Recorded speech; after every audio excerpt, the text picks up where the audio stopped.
다섯 번째 서신 4대 교회입니다.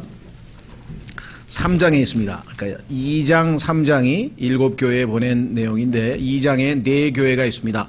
의미 있는 것은 그 네 번째 교회가 바로 그 3번의 교회 시대에 걸쳐서 마지막 형성되어진 오늘날까지 남아있는 예수님의 재림의 약속이 주어진 마지막까지 남아있는 두아디리아, 즉 가톨릭 교회라고 말씀을 드렸고, 오늘 4대 교회는 이제 이 개신교, 오늘날 양축이죠. 카톨릭과 개신교, 그러면 기독교계를 형성하고 있는 그 양축의 하나인 개신교의 시작에 대한 말씀인데요. 1절서부터 6절까지 한번 본문을 읽고 이 시대의 특징은 어떠한 것인지 한번 교회 역사를 훑어보려고 합니다. 3장, 요한계시록 3장 1절, 4대에 있는 교회의 천사에게 쓰라. 하나님의 7 영과 7 별을 가진 이가 이것들을 말하노라. 내가 내 행위를 아노니 내가 살아있다는 이름은 가지고 있으나 죽었도다. 깨어서 남아있으나 죽으려 하는 것들을 강하게 하라. 내가 하나님 앞에서 네 행위가 완전함을 찾아내지 못하였나니 그러므로 네가 어떻게 받았고 들었는지 기억하고 굳게 붙잡아 회개하라.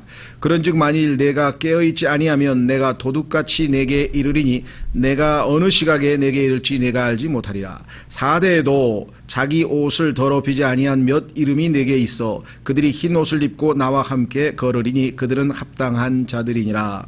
이기는 자 곧 그는 흰 옷을 입을 것이요 내가 그의 이름을 생명책에서 지워버리지 아니하고 그의 이름을 내 아버지 앞과 그분의 천사들 앞에서 시인하리라. 귀 있는 자는 성령께서 교회들에게 말씀하시는 것을 들을지어다. 아멘. 말씀드린 것처럼 이 여기에 나와 있는 내용들은, 이 구체적인 내용들은 요한계시록 강해를 저희가 공부를 하면서 한 구절 한 구절, 한 단어 한 단어 의미 설명을 드렸습니다. 그래서 그것을 꼭 관심 있는 분들은 참조해 주시면 좋겠고요.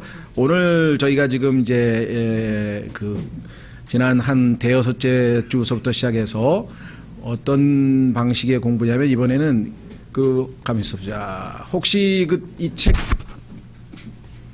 가지고 계신 분 계신가요? 예. 그러면 그 교재 23페이지에 보면 4대 교회 시대 5번째 나와 있습니다. 지난번에도 말씀드렸지만 우리가 성경을 공부한 다음에 그 다음에 반드시 공부해야 될 것이 있다라고 한다면 교회사라고 이렇게 말씀을 드렸는데, 예수 그리스도께서 성경에 계시해 놓으신 교회가 실제 이 땅에 세워진 그런 것들을 우리가 볼 때, 교회, 주님이 기대했던 교회와 또 지금 현재 우리가 목격하고 있는 교회들 사이에 여러 가지 괴리, 간격, 이와 같은 것들이 왜 벌어졌는지를 우리가 파악하고 우리가 주님이 기뻐하시는 교회 쪽으로 방향을 선회하기 위해서, 또 그것을 유지하기 위해서는 교회 시대를 한번 공부하는 것이 꼭 필요하다 말씀을 드렸죠. 자, 일단 교재 23페이지로 가시면 계시록 3장은 4대에 있는 교회에게 보낸 메시지로 시작된다. 우리가 본문을 금방 읽었습니다. 문헌에 따르면 이 4대라는 이름은 남은 자, 도피한 자 혹은 기쁨의 통치자라는 뜻이라고 한다. 그런데 우리에게는 앞서 언급한 그 여자의 수중에서 이 여자는 예수님께서 이세벨이라고 하는 이름을 붙여준 거짓 종교, 다시 말하면 이 세상과 결혼함으로써 정말 예수 그리스도를 버리고 이 성경에 말한 대로 이혼 증서를 받아서 아예 딴 남자에게 가버린 그러한 영적인 음료 교회를 얘기할 때 우리가 주님이 이 여자라고 했고, 이 여자는 요한계시록에 가면 아예 그 이름이 큰 음료 바빌론이라는 이름으로 나와 있습니다, 성경에. 또 여러분들이 아마 잠언을 읽을 때 보면 잠언 5장이나 이럴 때 가면은 문맥은 보면은 여인들이, 젊은 잘못된 그 음녀들이 청년들을 유혹하는 내용이 나와요. 그래서 실제적으로 교훈이 되는 거죠. 오늘날 이 시대에 정말 우리가 삶에 있어서 실제적인 지혜로서 유익이 되지만, 교리적으로 보자면 그것 역시 거짓 종교들이 참된 그리스도인과 진실된 성도들을 미혹시키는 것으로 성경에 나와 있습니다. 그래서 성경에는 예수 그리스도의 신부, 순결한 처녀, 예수 그리스도의 신부인 여인과 음행을 저질러서 예수님을 버리고 딴 데로 가버린, 그렇죠, 우상을 숭배하는 예수님 이외의 다른 것에 매달리는 그러한 음료. 그래서 성경에는 두 여인의 상징이 항상 대조적으로 나오는 것을 우리가 보게 되고, 물론 남자도 마찬가지죠. 예수 그리스도와 적 그리스도가 대조적으로 나옵니다. 그러니까 우리는 누구 편을 따를 것이냐, 이것이 이제 우리의 신앙생활의 관건인데, 우리는 이미 예수님을 따르기로 결정했고 예수 그리스도의 순결한 처녀로 신분은 확인되었습니다만은, 그러나 신분만 가지고 있는 것이 중요한 것이 아니라 매일매일의 삶에서 과연 우리가 순간적인 결정을 내릴 때에 어떤 결정을 내리냐에 따라서 우리도 정말 이 잘못된 길을 얼마든지 갈 수 있는 것이죠. 자, 넷째 줄에, 그런데 우리에게는 앞서 언급한 그 여자의 수중에서 도피한, 그렇죠, 가톨릭 교회에서 도피한 자신의 백성의 남은 자들의 마음을 채워주실 기쁨의 통치자께서 계신다. 그래서 그 남은 자들을 불러내신 그것이 바로 사대교회인데요. 주님께서는 에베소 교회에 보내신 방식과 매우 유사한 방식으로 사대교회에 편지를 보내고 계신 것에 주목하라. 자, 매 시대마다 주님께서 자기 자신을 소개할 때 그 시대의 상황에 맞게, 정황에 맞게 자기 자신을 소개하셨어요. 그렇죠? 박해받는 자들에게는 자신이 살아있는 분이라는 사실을 얘기해서 위로를 주시고, 또 에베소 교회에는 그 교회 가운데 거니시는 분으로 자기를 소개했는데, 요번에 사대교회에게 자신을 소개할 때도 에베소 교회와 유사하지만 한 가지 차이점이 있어요. 한번 확인해 보겠습니다. 거기 보면 사대교회에 보낸 편지에서 주님은 오른손에 7 별을 붙들고 그 가운데 거니고 계신 모습으로 등장했다. 그런데 사대교회에 보낸 편지에서 주님은 7 교회를 가진 분으로 묘사되고 있다.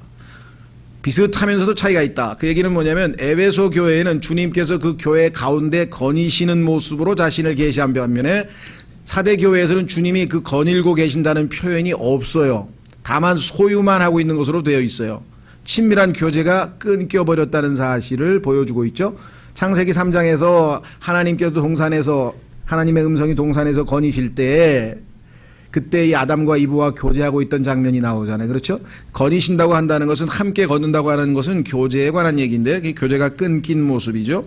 이 말씀에 따르면 24페이지, 사대교회는 주님의 교회이기는 하나, 왜? 소유는 하고 있으시니까, 가진 분이라고 되어 있으니까, 그분의 통제하에 있지는 않다. 가운데 거닐고 있지 않으신다. 여러분과 저도 개인적으로 마찬가지입니다. 주님의 것이라고 성경에 써있죠. 왜? 핏값으로 주고 사셨으니까 여러분과 제가 주님의 것이라고 하는 것은 분명한데, 과연 주님께서 우리 안에서 우리를 온전히 통제하고 계신가? 내가 그 통제에 순종하고 있는지, 아니면 내 육신대로 내 자아가 주인이 돼서 내 마음대로 살고 있는지, 이건 또 별개 문제겠죠. 특별히 고린도 교회를 포함해서 갈라디아 교회 같은 경우는 주님으로부터 많은 책망을 받은 교회였었습니다. 자, 셋째 줄에, 이 교회는 이름은 살았으나 실제로는 죽어 있다. 주님이 그렇게 표현하셨으니까, 이 교회는 교회의 기초와 교회의 교리와 실행의 성경적 기초가 무엇인지를 기억하도록 명령을 받았다. 강하게 하라. 이거 다 잘못하면 다 떠내려가게 생겼다 하시면서 주님께서 강하게 하라고 명령을 했는데, 왜냐? 이게 지금 거의 죽어가고 있기 때문이죠. 이는 주께서 주신 모든 것이 교회 안에 죽어 있기 때문. 이름만 있어요. 우리 성경에 보니까 하나님의 왕국은 능력에 있지 말에 있는 것이 아니라 그랬죠. 우리가 나는 그리스도인이다, 나는 하나님의 자녀다, 나는 영원한 생명이 있다, 이 말을 하는 것과 그것이 나의 삶에서 실제로 입증되는 것과는 별개의 문제라는 것이죠. 그래서 우리는 종교개혁이 로마 가톨릭과의 단절이 아닌 로마 제국과의 단절에 불과했음을 잊어서는 안 된다. 이거 굉장히 중요한 내용입니다. 일반적으로 교회 역사에 있어서 이 종교개혁이 로마 가톨릭 교회와 완전히 결별한 것으로 그렇게 보통 생각하는 분이 계시지만, 실제로는 아니었습니다. 교리적으로 이신칭의와 성경을 올바르게 되찾은 것 2개를 제외하고는 사실은 완전히 실패한 개혁이었죠. 그 증거가 지금 마틴 루터가 종교개혁을 일으켰던 나라 독일로 가면은, 독일은 지금 완전히 다 성경도 옛날 성경으로, 가톨릭 성경으로 되돌아가 봤고, 성도의 그 퍼센테이지도 보면은 가톨릭으로 돌아간 사람들이 엄청나게 많습니다. 루터교회 자체가 거의 가톨릭화 되어버렸습니다. 다시 원점으로 돌아가 버린 것을 우리가 목격해 볼 수가 있죠. 자, 그래서 비록 교황의 통치권이 약화되기는 했으나 로마 교회의 많은 거짓 교리들은 그대로 남아 있다. 하나님께서는 이 교회에서 행위의 완전함을 찾지 못했다고 말씀하셨다. 주님이 말씀하셨죠. 사실 거의 모든 종교개혁자들이 유아 세례, 침례라는 로마 카톨릭 이단 교리를 붙들었다. 이들 중 대다수는 주의 만찬에 참여하는 것이 교회의 일원이 되게 하는 수단이라는 거짓 교리를 붙들었다. 또한 거의 모든 개혁자들이 국가교회라는 괴물 같은 사상을 지지하고 널리 전파하고자 했다. 굉장히 아주 조심스러운 것인데요. 왜냐하면 이와 같은 내용을 지금 일반 장로교를 포함해서 일반 우리가 주변에 볼 수 있는 교회들에서 이걸 다 받아들이고 있기 때문에 우리가 정확한 사실을 알고, 그러나 그분들을 대할 때는 우리가 지혜롭게, 그렇죠? 그걸 가지고 막 아주 나는 알고 너는 모른다 식의 비판을 해서는 안 되겠고, 왜? 사실은 목적이 그분들에게 진리를 알려서 진리가 그분을 자유케 해서 예수 그리스도께로 더 나아오도록 인도하는 것이 목적이지, 나는 맞고 너는 틀렸다가 목적이 아니잖아요. 그렇죠? 예, 여러분들이 뭐 크리스마스에 대해서 얘기하든 부활절에 대해서 얘기하든 뭐에 대해서 얘기하든 그것은 비판이 목적이 아니라 정확한 객관적 사실을 알려주어서 진리로 하여금 이 미혹된 분들을 올바르게 인도하고자 하는 것. 그래서 그것을 믿음을 세워준다라고 성경에서 얘기했습니다. 그래서 너희는 무슨 일을 하든지 다 믿음을 세우기 위해서 하라고 고린도전서 16장에 말씀했죠. 자, 그래서 우리는 다시 돌아옵니다. 세 가지입니다. 첫째는 뭐냐면 유아 세례라는 표현을 쓰는데 사실은 침례죠. 이 베프티즘이란 말을 우리 번역자들이 아주 잘못 번역을 했어요. 그렇죠? 물속에 들어간다는 뜻인데 이것을 씻는다는 한자 말로 세례란 말로 번역을 했잖아요. 그렇죠? 그래서 이건 정말 아주 어떻게 보면은 가장 핵심적인 교리를 치명적으로 잘못 번역한 셈이 돼버렸고요. 옛날에는 카톨릭에서도 대야에다 물을 떠서 아이를 물속에 풍덩 담궈서 침례 의식으로 했었습니다. 근데 요즘에는 그냥 물만 대충 뿌리죠. 그런 식으로 지금 더 심하게 변질되었습니다만은 어쨌거나 하여간 물속에 애를 집어넣었다고 해서 그것이 거듭나게 하는 거냐? 아닙니다. 근데 여전히 로마 카톨릭 교회에서는 그것을 거듭남이라고 했고, 물속에 유아 침례가 끝나면 바로 교회 명부에 올라갑니다. 그러니까 교회 회원이 되는 거예요. 자, 그래서 나중에 중세에 보면은 자라나다가 나중에 내가 어렸을 때 그냥 유아 세례 받고 교회만 왔다 갔다 한 것이 구원받은 것이 아니었다는 사실을 알고 예수 그리스도의 복음을 다시 듣고 자신이 죄인인 것을 인정하고 예수 그리스도를 구원자로 영접해서 구원을 받게 될 때에 많은 사람들이 성경에 이제 내가 주님과 함께 죽고 장사되었다가 주님과 함께 부활해서 옛사람이 나는 죽고 새 사람으로 다시 살아나서 이제는 하나님에 대해서 사는구나, 이것을 깨달은 사람이 그러면 내가 옛사람이 죽었으니 나를 장사 지내 주십시오. 그것이 침례입니다. 그래서 물속에 들어가는 것을 통해서 장사되었다는 것을, 나는 옛사람이 죽었습니다 라고 하는 것을 만천하에 알리고, 그 다음에 부활해서 물속에서 나오면서 부활하면서 이제 새 사람으로, 그렇죠, 의에 대해서 하나님에 대해서 사는 새 사람으로 살아가겠습니다 라고 하는 간증을 성경에서는 침례라고 하는데, 그게 아니라 그냥 물속에 집어넣어서 아무것도 모르는 어린아이. 성경에 보면은 어른, 자기가 죄인인 것을 알고 정확하게 예수님을 영접한 의식이 있는, 자의식이 있는 어른이 자발적으로 침례를 받는 것이지 어머니가 대신해서 뭐 받는 이런 거는 없습니다. 그것은 아주 잘못된 교리고요. 이것 때문에 수많은 사람들이 지옥에 갔어요. 왜? 그게 구원받았다고 가르쳐놨기 때문에. 어렸을 때 세례받은 게 그게 구원받은 것다고 가르쳤기 때문에 중간에 복음을 진심으로 받아들이지 아니하고 마음으로 믿지 못한 사람들이 우리 주변에 굉장히 많이 있다는 것을, 지금도 있다는 것을 기억해 주시기 바랍니다. 저도 물론 어렸을 때 우리 신근이 성근이도 다 유아세례. 왜냐하면 장로교에서 그게 다 해야 되는 것으로 시켜서 저도 기꺼이 순종하고 따랐죠. 모를 때에는 어쩔 수가 없습니다. 오늘날에도 그렇게 모르고 하시는 분들을 우리가 비판할 게 아니라 성경적으로 잘 설명을 해서 알아듣게끔 도우셔야 된다는 것. 두 번째는요, 주의 만찬에 참여하는 것, 그것이 교회의 일원이 되는 게 아닙니다.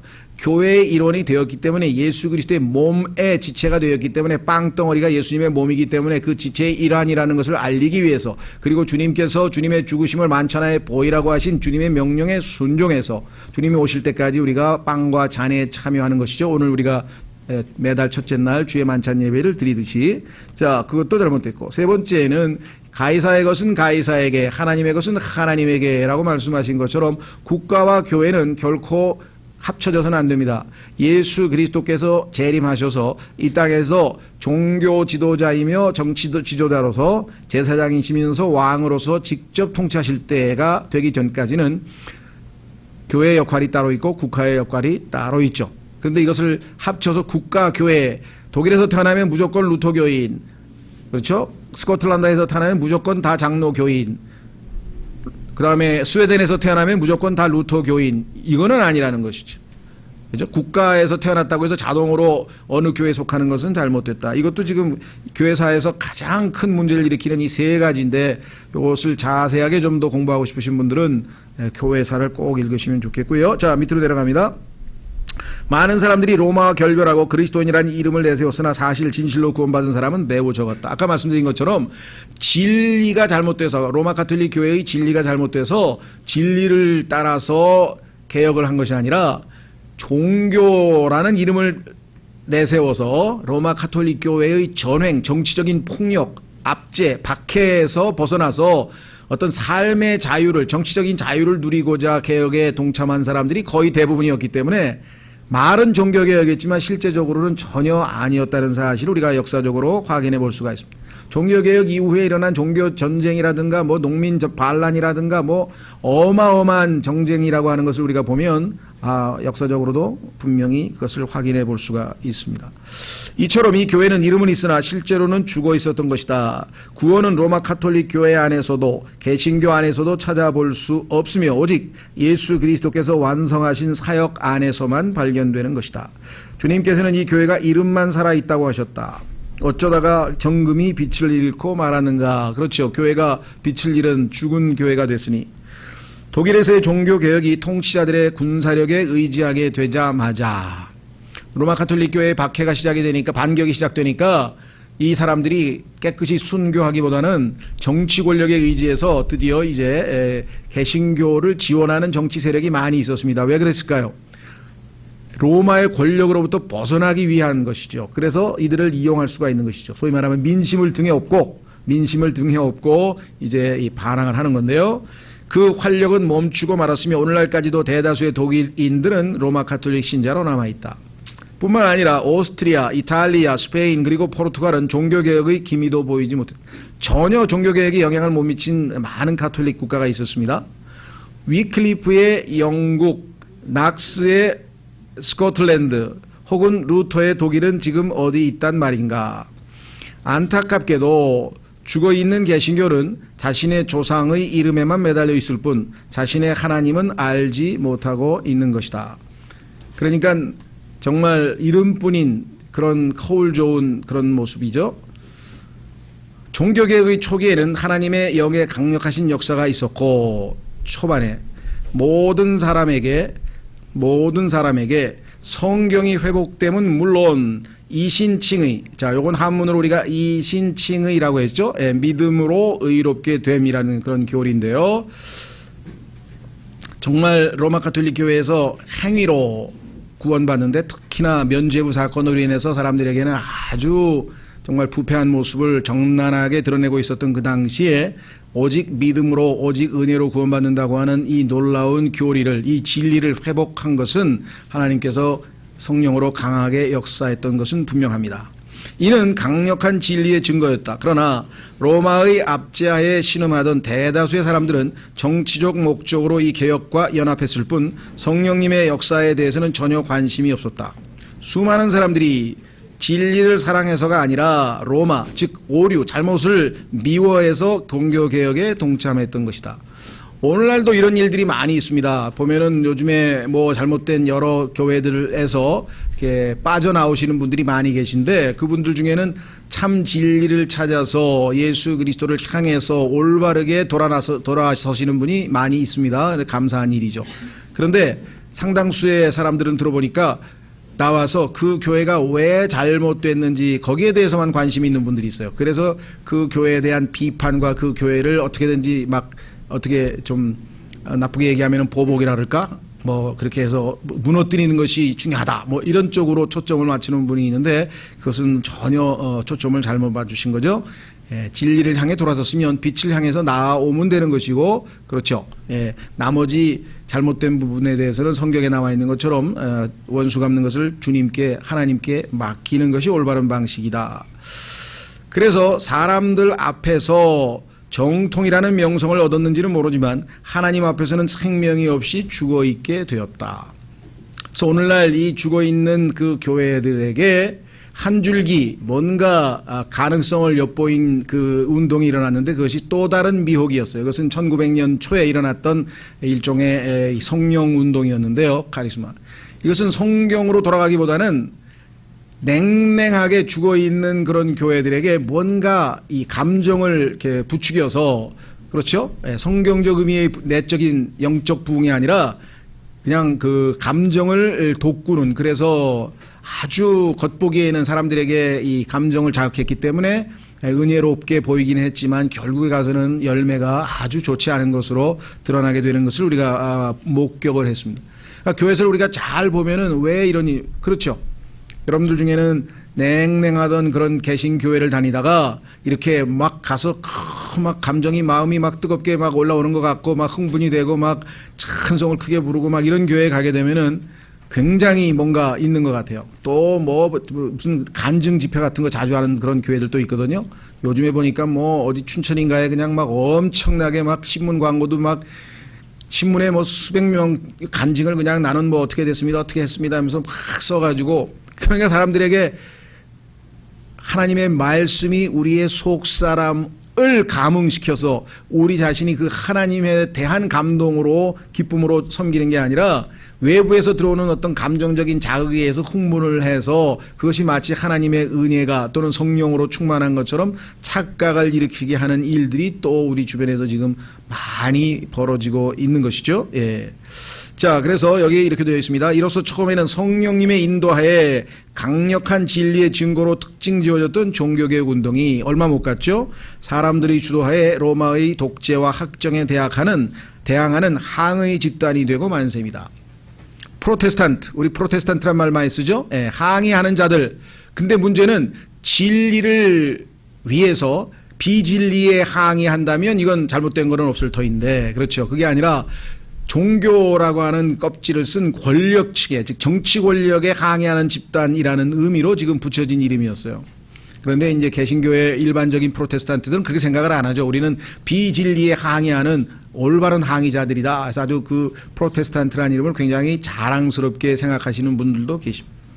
자, 진정으로 항의가 올바른 의미에서 했다면 의미가 있겠죠. 자, 이 항의는 로마의 적대감을 불러왔다. 당연하죠. 로마에 치리하에 있던 자들이 다 떨어져 나가서 여러 왕들이 로마 교황을 더 이상 인정하지 않는 상황이 됐으니까요. 이에 대항하기 위해 항의자들은 로마와의 투쟁에서 스스로를 방어하고자 세상의 보화에 머물게 되었다. 그래서 개신교도들은 다른 개신교를 지지하는 영주들이나 정치 권력자들에게 도움을 요청하게 됩니다. 그래서 결국은 전쟁이 일어나게 되는 것이죠. 이로써 세상을 지배하고자 했던 로마 가톨릭 체계와는 달리, 그러니까 세상을 지배하려고 했던 게 로마 교회인데 이번에는 세상의 보호를 받고자 하는 게 개신교회가 돼. 개신교회의 특징은 세상으로부터, 세상 권력으로부터 보호를 받고자 했고 결국은 보호해준다는 명목하에 지배를 당하고 말았다. 이 최종 결과가 4대 교회의 모습인 셈이다. 그래서 전 세계에 보면은 이 기독교라고 하는 이 개신교가 정치 권력과 굉장히 연관되어져 있습니다. 그래서 미국 같은 경우에는 이 프로테스탄트의 특히 백인이죠. 백인들의 프로테스탄트들, 이 와스프라고 하는데 그 사람들의 표를 얻지 못하면 이 선거에서 이길 수가 없는, 그래서 아주 이 정치화되어 버린 개신교 집단이 지금 됐죠. 네. 자, 미국은 이 과정을 아주 잘 보여주는 훌륭한 예가 아닐 수 없다. 미국 역사에 대해서 아마 잘은 우리가 모르지만 대략적으로만 알아도 충분히 이해할 수가 있습니다. 거기 지금 이렇게 설명되어 있네요. 식민지 시대의 미국 역사를 잘 알고 있는 사람이라면 극소수의, 여기 죄송합니다. 극수수가 아니고요. 극소수. 넷째 줄에 극소수의 성경 신자들이 당시에 오직 성경만을 기준으로 신앙생활을 하겠다고 온 사람들이 극소수였어요. 실제로 미국에서도. 그러니까 미국에 가면 여러분들 각 자신들의 그 세력권이 있죠. 예를 들면 여러분들 잘 아시는 그 워싱턴 DC가 있으면 그 워싱턴 DC를 끼고 한쪽은 메릴랜드라고 하는 주고 또 한쪽은 버지니아라고 하는 주죠. 그렇죠? 버지니아라고 하는 것은 여러분들 아시다시피 버진, 처녀와 관련된 것이고요. 마리아와 관련된 것이고 메리라고 하는 것은 마리아를 영어로 발음하면 메리입니다. 메리. 그러니까 마리아의 땅 버지니아. 그러니까 그 지역은 그 지역에 들어가면 자동적으로 누구나 다 카톨릭 신자가 돼야 돼요. 정치하고 종교가 전혀 분리되어 있지 않아요. 또 그 위에 위쪽으로 뭐 뉴욕이나 뭐 이런 쪽으로 가게 되면은 다 그 장로교, 청교도, 장로교가 돼야 돼요. 그런데 유독 침례교도들만이 정치와 종교는 절대 합해질 수 없다고 해서 정부는 종교에 관한 어떠한 법도 만들 수 없다는 미국의 그 헌법 제1조에 기여했고 그것을 박해를 받으면서도 고수했기 때문에 오늘날 미국의 종교의 자유가 있게 되기는 했습니다만은 문제는 많은 개신교들이 여전히 이제 정부로부터 도움을 받는 처지가 됐습니다. 자, 여기 보시면 이러한 박해로부터 권리장전이 나왔고 종교의 자유를 보장하는 기타 여러 법률이 제정되었다. 그러니까 정부가 종교의 자유를 보호해준다는 것으로 해서 종교에 관여하는 길을 터놓고 말하죠. 부패한 정부와 거듭나지 못한 사람들이 제정한 법률에 의해 제공된 보호, 이것을 종교의 자유라고 하죠. 헌법에 보장되어 있습니다. 교회는 향후 교회의 안전과 복지에 대해 정부를 신뢰하게 되고 만다. 20세기 말부터 발흥한 교회의 정치 참여는 우리의 조상들의 미국의 가치를 지키고자 하는 그리스도인들의 사역이 아니라 물질적 평안을 지키고자 하는 교회 회원들의 사역인 것이다. 그 얘기는 뭐냐면 교회가 더 이상의 박해와 어려움을 피해서 세상 정부의 도움을 받게 됩니다. 그리고 정부에 예를 들면 여러 가지 이제 소위 말하면 기여도 하죠. 우리나라의 그 누굽니까? 지식인들 중에 안티 기독교, 반기독교적 입장을 취하고 있는 지식인들이 의외로 많아요.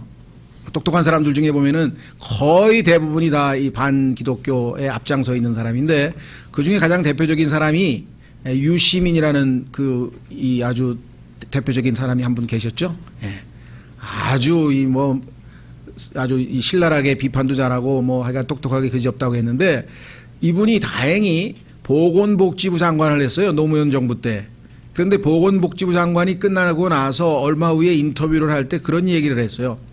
내가 보건복지부 장관을 하고 난 것 후에 변화된 것이 몇 개 있는데 그 중에 하나가 교회, 즉 기독교에 대한 생각이 변했다는 것이다. 이렇게 얘기를 했어요. 그건 무슨 뜻이냐. 보건복지부에 들어가서 보니까 소위 말하면 고아원, 양로원 포함해서 장애인 시설부터 시작해가지고 그러한 모든 시설들의 거의 대부분이 개신교 아니면 가톨릭이야. 물론 그 중에는 그 사람들의 뭡니까 정부 보조금을 빼돌려가지고 일부만 주고 자기가 착복하는 그런 그 부작용도 어마어마하게 많이 나와서 사회에 무리를 일으킨 건 사실이지만 대다수의 사람들은 상당히 희생정신을 가지고 그런 봉사활동을 하더라. 그래서 자기는 기독교를 다시 보게 됐다. 뭐 이런 얘기를 합니다. 그런 의미에서 보면은 주님께서도 중세 두아디리아 교회를 칭찬하셨잖아요. 그러니까 그런 우리 봉사를 우리가 무시해서는 안 됩니다. 우리는 그것보다는 복음이 더 절실하고 우리가 보기에는 그것보다는 복음이 더 1차적이라고 생각해서 우리가 초점을 거기 봉사나 이런 데 맞추는 것이 아니라 맞추고 있지만 그러나 그것이 많은 사람들에게는 아주 좋은 이미지로 또 남는 것은 분명한 것 같아요. 자, 그래서 다시 돌아옵니다. 이 시기에 즉 4대 교회 시대에 이 시기에 믿음을 지키고 세상에 의해 더럽혀지지 않는 참된 성도들은 각 민족의 언어로 성경을 번역하기 시작했고 어떤 의미에서는 이것이 종교개혁에 있어서 가장 중요한 업적입니다. 물론 우리는 종교개혁하면은 우리가 카톨릭에서의 행위권이라고 하는 잘못된 교리 때문에 수없이 많은 사람들이 다 지옥에 갔을 텐데 이신칭의 오직 믿음으로 그렇죠? 이 종교개혁의 그 표가 세 개 아니겠습니까? 오직 믿음으로 솔라 페, 오직 은혜로 솔라 그라치아, 오직 성경으로 솔라 스크립투라 그랬는데 우리는 오직 믿음으로 오직 은혜로 여기에 굉장히 초점을 많이 맞추고 오직 믿음으로 맞습니다. 믿음으로 은혜로 구원받는 것. 그러나 그 교리를 우리에게 가르쳐주는 것이 성경이에요. 그렇죠? 그래서 오직 성경으로. 참, 요즘에 1517년 마틴 루터의 종교개혁이 10월 31일 날 비텐베르크의 95개조 항의 방방문을 이렇게 게재하면서 시작이 됐는데 이제 얼마 안 남았죠. 그렇죠? 한 2년쯤 있으면은 이제 마틴 루터 종교개혁 500주년 기념 때문에 뭐 아주 유럽 특히 독일은 뭐 굉장히 행사들 많이 준비하고 있는 것 같아요. 그래서 어떤 의미를 부여할지는 제가 잘 모르겠습니다만은 적어도 우리 그리스도인들 특히 킹제임스 성경을 믿는 그리스도인들이라고 한다면 1517년 마틴 루터의 종교개혁 시작도 시작이지만 하나님께서 1521년에 그를 1년간 바르트부르크라고 하는 한 독일의 성에다가 이 일종의 감금은 아니지만 이렇게 보호해 놓으시고 거기에서 에라스무스라고 하는 사람으로 하여금 만들어낸 헬라어 신약 성경을 독일어로 번역하게 한 역사적 사건, 인류의 역사가 뒤바뀌는 바로 그 순간입니다. 왜냐하면 중세 1000년 동안 사용해온 라틴어 성경, 즉 카톨릭에서 사용하던 라틴어 벌게이트 성경이라고 하는 것이 부패되어 있고 잘못되어 있고 아주 그런 그 사실을 당대 유럽의 최고의 지성인 에라스무스로 하여금 학문적으로 입증하게 하신 분이 하나님이세요. 그래서 당대에서는 그 에라스무스의 학문적인 이 업적과 수준으로 인해서 라틴 벌게이트의 부패상이 만천하에 드러나게 됐고 그는 그 유럽에 있는 어느 도서관이든 즉 그 바티칸은 말할 것도 없고 대형 박물관을 포함해서 유럽의 어느 국가의 왕실 도서관과 박물관에도 에라스무스의 방문을 서로 초청할 정도예요. 거기를 다 돌면서 모든 자료를 다 수집을 해서 지금 우리가 보고 있는 킹제임스 성경의 본문이 되는 에라스무스의 헬라어 신약 성경을 만들어낸 장본입니다. 그런데 그 헬라어 신약 성경에서 처음으로 독일어로 성경을 번역한 분이 바로 마틴 루터입니다. 그렇죠? 예. 그 이후에 하나님께서 독일어뿐만 아니라 불어, 크로아티아어, 그 다음에 스페인어, 그 다음에 나중에 1611년에는 물론 영어 해서 그 당시에 유럽의 약 20여 개 언어로 성경이 아주 폭발적으로 번역이 됐는데 하나님께서는 그 200년 전에 한 150년 전에 아시다시피 구텐베르크를 통해서 또 성경을 인쇄할 수 있는 인쇄술을 개발해 놓으셨죠. 그래서 최초로 인쇄된 책 인류 역사에서 물론 동양의 우리 세종대왕 그거 빼고 저쪽 유럽 역사에서 봤을 때에는 성경입니다. 성경을 최초로 하나님께서 인쇄하신 책이 됐고 마틴 루터의 그 성경 번역 이후에 얼마나 많은 성경들이 번역되어서 오늘날 우리 손에까지 들어오게 됐는지를 생각하면 종교개혁이 여러 면에서 실패했고 여러 면에서 부정적이긴 하나 주님께서도 그렇게 평가하기는 했지만 정말 큰 업적이 두 가지입니다. 이신칭의 오직 믿음으로 구원을 얻는다. 오직 은혜로 구원을 얻는다라고 하는 위대한 복음의 진리와 두 번째 올바른 성경을 우리 손에 쥐어지게 한 그 역사가 이 종교개혁의 가장 큰 의미다라는 사실을 꼭 기억을 하시면 좋겠습니다. 자, 밑으로 내려갑니다. 4대 죄송합니다. 그렇죠. 각 민족의 언어로 성경을 번역하기 시작했고 이로써 성경은 로마의 제사장들의 손에서 해방되었다. 로마의 제사장들은 가톨릭 신부들을 얘기하는데 사제라고 불렀으니까요. 문제는 어디에 있습니까? 이들은 1300 그때 우리가 봤을 때 아예 1215년에 성경을 금서 목록에다 집어넣을 정도로 성경을 읽지 못하게 했고 라틴어로 되어 있었기 때문에 일반 사람들은 성경을 아예 읽을 수도 없었고 카톨릭 사제들이 읽은 것을 강론해서 설교를 통해서만 성경에 대해서 몇 마디 알아들을 수 있을 뿐이었어요. 그것도 라틴어로 했기 때문에 알아들을 수가 없을 정도로. 그래서 그 당시를 우리가 암흑시대라고 한다 해도 성경을 전혀 읽을 수 없는 시대였는데 이제 성경을 누구나 읽을 수 있는 시대로 돌아서서 제사장의 손에서 성경이 해방됐다. 4대 교회는 1520년 즉 1520년이 21년이 성경 번역된 해인데요.